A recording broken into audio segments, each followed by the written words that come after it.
Hello viewers, আসসালামু আলাইকুম। আজকে আমি রান্না করব গরুর জিব্বা। মেয়েটা অনেকদিন থেকে গরুর জিব্বা খেতে চেয়েছিল, তো ভাবলাম গরুর জিব্বাটা রান্না করে দেই। এই মাংসগুলো কিন্তু ফ্রিজে রাখা হয়নি, ভাজা ভাজা করে রাখা হয়েছিল, কারণ আমাদের এখানে বিদ্যুতের সমস্যা হয়েছিল।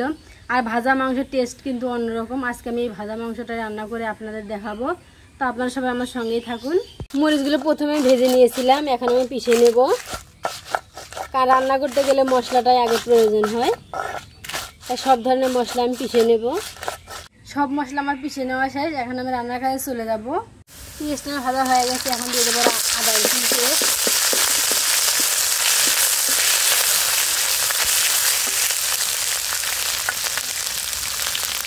মরিচ বাটা, লবণ, জিরার গুঁড়া, হলুদের গুঁড়া।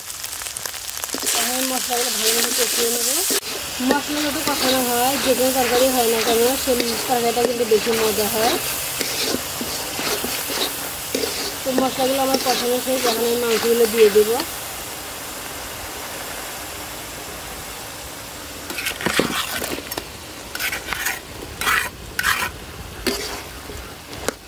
মশলাগুলো হালকা একটু নাড়াচাড়া করে নেব।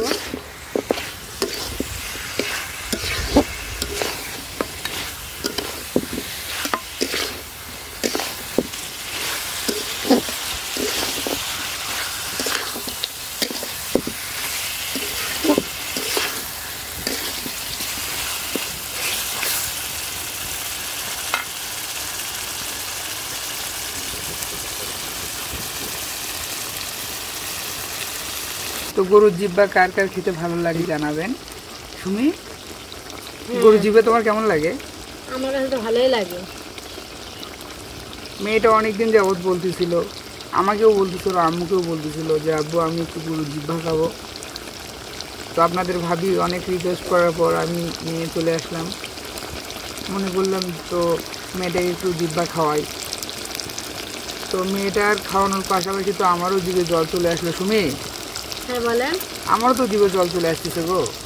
জিভে জল চলে আসার মতোই তো রান্না, খাবারটা তো জিভে জল চলে আসার মতোই, জিভে জল চলে আসবে না।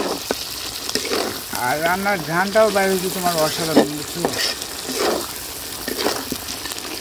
তো মাংসটা কিন্তু আমার কষানো শেষ, আমি এখন সামান্য একটু পানি দিয়ে দেবো, তাই না? হ্যাঁ, একটু পানি দিলে তো আরও একটু জমে যাবে খাওয়াটা। আর সেদ্ধ হওয়ার ব্যাপার আছে। তুমি কি ঝোল ঝোল করবে রান্না না কষাবা মাংস? না, কষাবো। কষাবা? হ্যাঁ, মাংসটা কষালেই খুব মজা লাগবে, কারণ জিহ্বার রঙটা যখন দেখা যায় তখন তো একদম, এই যে দেখতে পাচ্ছেন আপনারা, এগুলো তো সব জিহ্বা, তাই না? হ্যাঁ।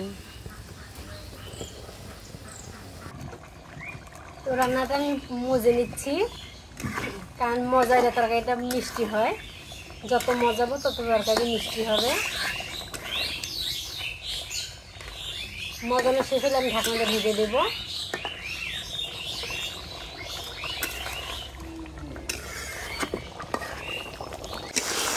রান্নাটা আমার কিন্তু হয়ে গেছে, দেখেন কি সুন্দর ভুনা ভুনা কালার হয়েছে। তো আমি একটু এখন নামিয়ে নেব, কিন্তু তার আগে আমার সিক্রেট মশলাটা দিয়ে দিব।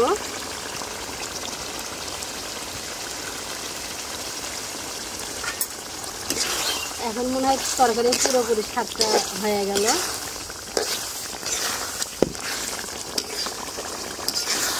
এখন আমি নামিয়ে নিব। তরকারি কিন্তু আমার একদম হয়ে গেছে, দেখেন কি সুন্দর কালার হয়েছে, একদম ভুনা ভুনা। তো আমি এখন নামিয়ে নেব।